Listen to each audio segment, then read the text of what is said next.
So I found this beautiful piece. It's a Lisner bracelet, Lisner. I don't know if you can see that or not, but this piece was probably made sometime after 1955 because of the way the maker's mark is. It has the little copyright after the word Lisner.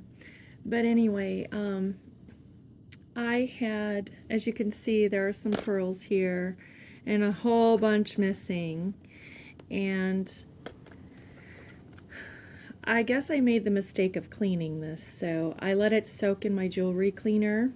And when I took it out, all the pearls just fell out of the pockets. So luckily the beautiful crystals in there stayed intact, but anyway, I thought I would get the Gorilla Glue out. It's all I can think of. I know it's a beautiful vintage piece, but I'd like to glue it back together. It has to go to auction, so the only ones that actually stayed intact were these. There was 2, 4, 5 of them, and then I glued these together just to make sure the Gorilla Glue would do the work, and so far so good. So anyway, I'm gonna try to repair this while I talk to you. So a little bit about the Lisner company. It was officially founded in 1904, and the family goes back even further, like as far as the post-Civil War in New York City. So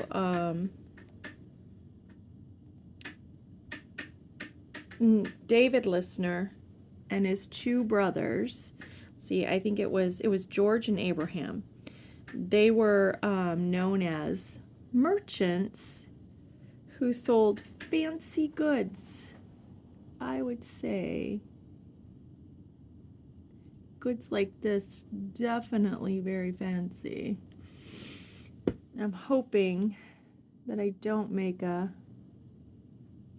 big mess here with this glue, but I just don't want these beautiful little pearls to come loose again. So we're going to cross our fingers that this works. But anyway, they sold, so there was David and George and Abraham, his brothers, and also their father. His name, I believe, I don't know if I'm pronouncing this right or not, but is Selig, S-E-L-I-G. They were known to sell these fancy goods in as far back as 1869. So the family, they immigrated from somewhere in central Germany. They were and that was back in 1864. And so Selig's occupation even then was listed as a merchant on Ellis Island Immigration Manifest. So he was a merchant before he even immigrated to the United States. And the brother George apparently passed away like in 1890s sometime. And Abraham, he decided to leave the family business, and he opened up his own business in Washington, D.C. It was a retail store, and I can't pronounce it very well. I don't know how. In fact, it's Palais Royal or something like that.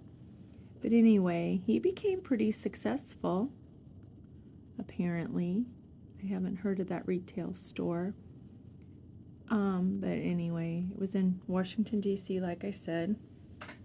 Lisner's business, though, was mainly wholesale. And the majority of all of their goods were imported from Europe, like jewelry and hat pins, crystal giftware, clocks, things like that. And they imported them from Europe, like I said. And David Lisner's son Sidney and a cousin Saul, which his name is actually Solomon, but they called him Saul, Gans, like the Gans bear, G-A-N-Z. That's the pronunciation anyway. I don't know if there's anything relative to it or not with the Gans bears, but that's another history lesson maybe. I'll have to look that up. But anyway, so Sidney and the cousin, Saul, they eventually joined the business in the early part of the 20th century. And they're listed as proprietors of D. Lisner and Company. Or you can find it just simply D and Company. And they sold novelties with David and Sidney Lisner and Saul H. Gans as the owners.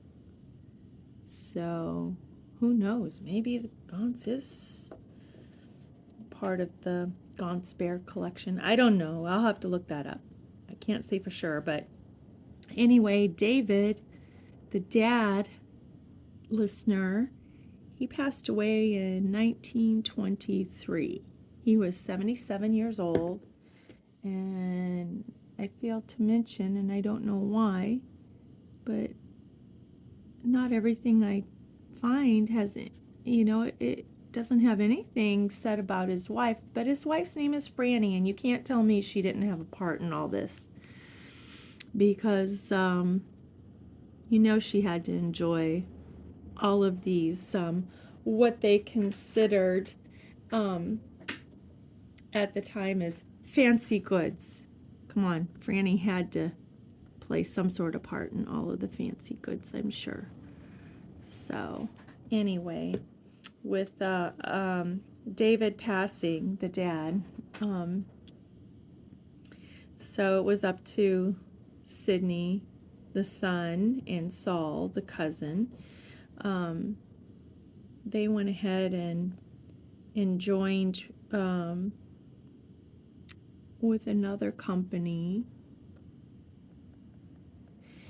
And the gentleman's name was Uri Mandel. He was the father of Robert Mandel of the R. Mandel Company.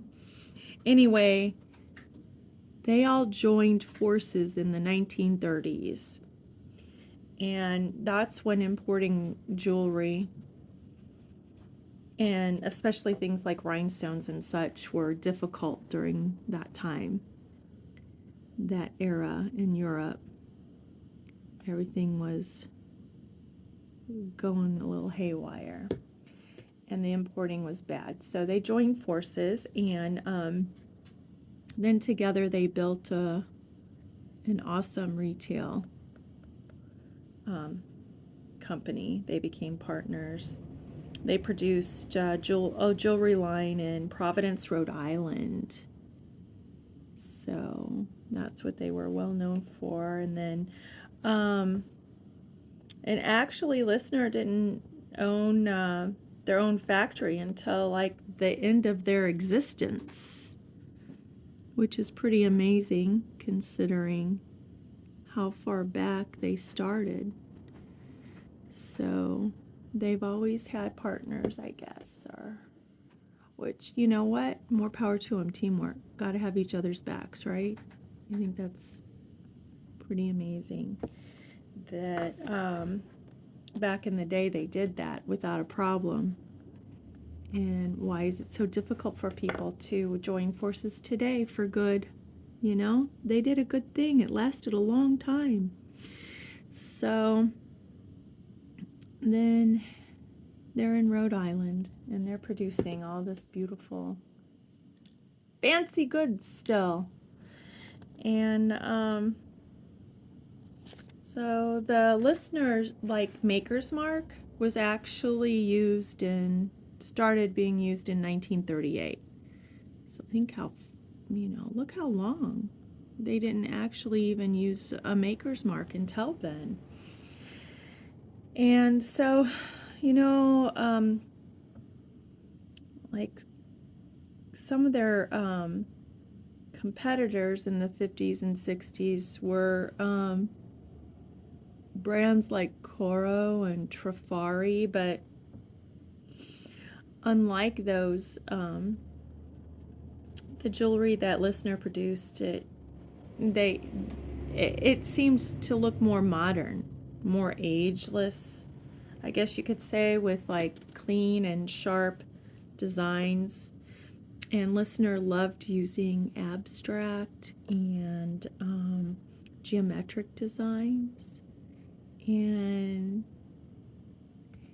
they got their inspiration from nature, which I think is really cool. That's where I'm most inspired anyway. And so they used things like leaves and flowers and berries also in their jewelry. And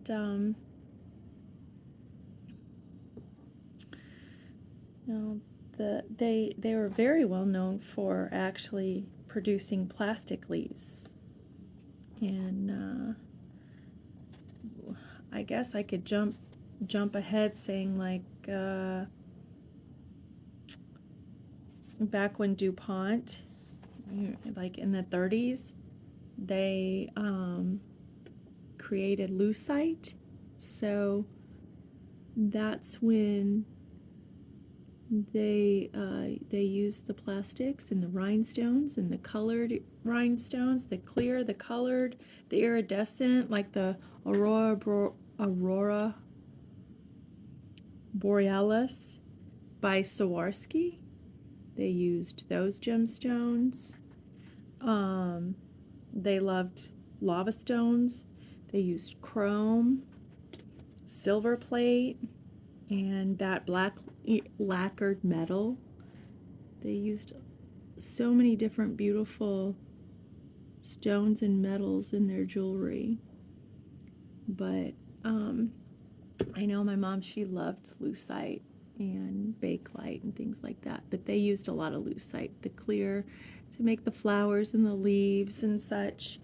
And their jewelry retailed, Lisner's did, at an average of $1 to $5 per piece. So that gave the consumers a real well-made, here I am repairing this, but just think how long this has been intact. And then I stuck it in a jewelry cleaner, and I'm the reason why all of the pearls came off. So you can't blame the company. I mean, this has been since 1955 or so. And it's already 2023. It did really well. Anyway, so I am going to use the word well made because all of their costume jewelry was during that time and era, and very, very attractive pieces. Victor Gantz then, at the time in 1953, he became the president of the company, and Victor was Saul's son. And apparently Victor was very creative. He loved art, and he took off with the company in wonderful ways, and including their packaging and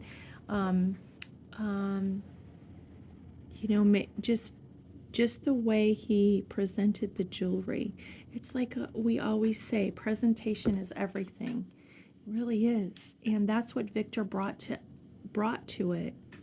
Not only creating more beautiful jewelry, but creating a beautiful way to present the jewelry to customers and the rest of the consumers and the rest of the world.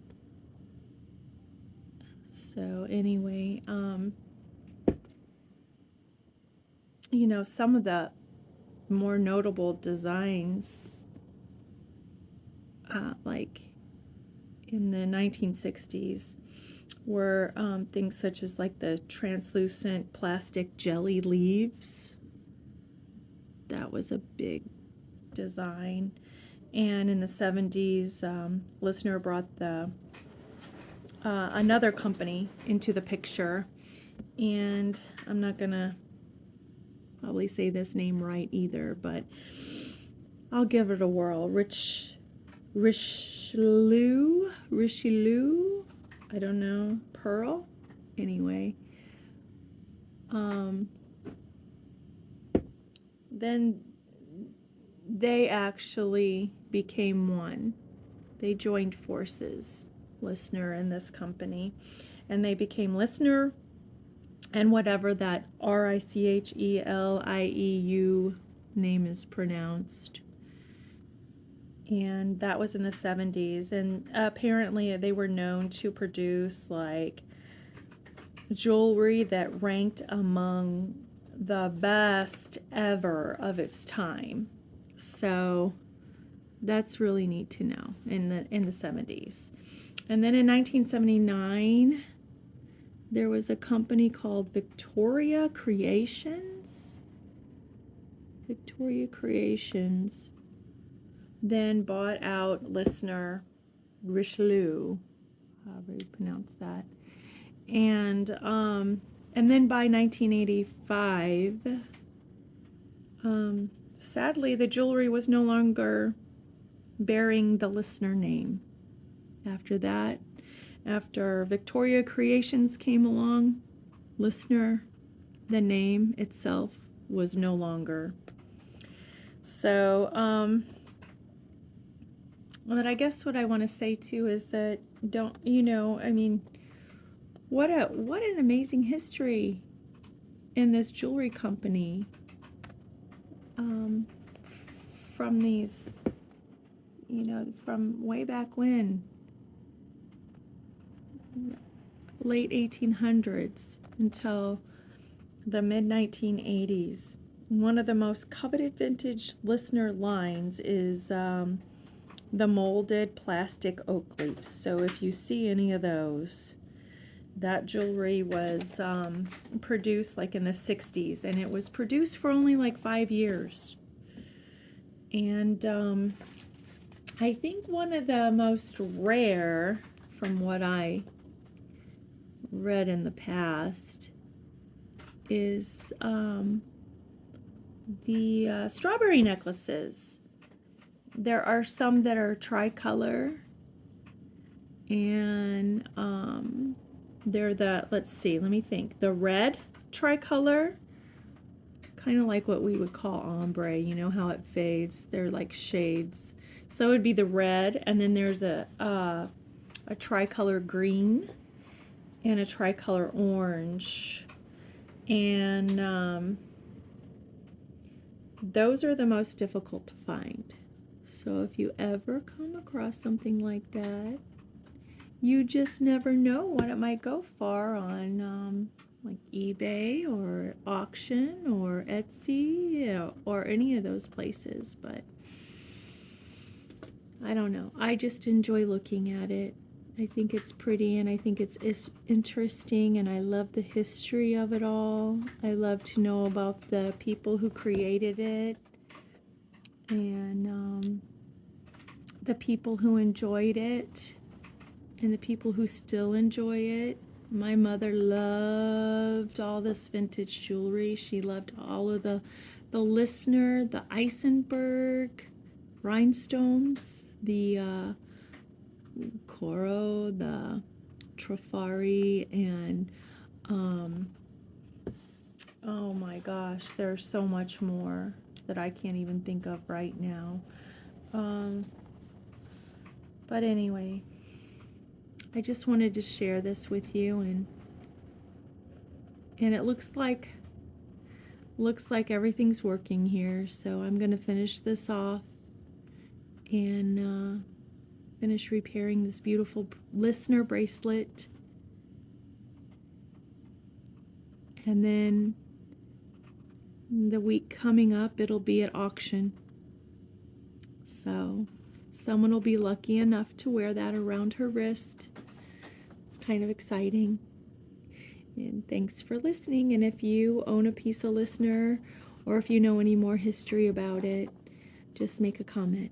Thank you.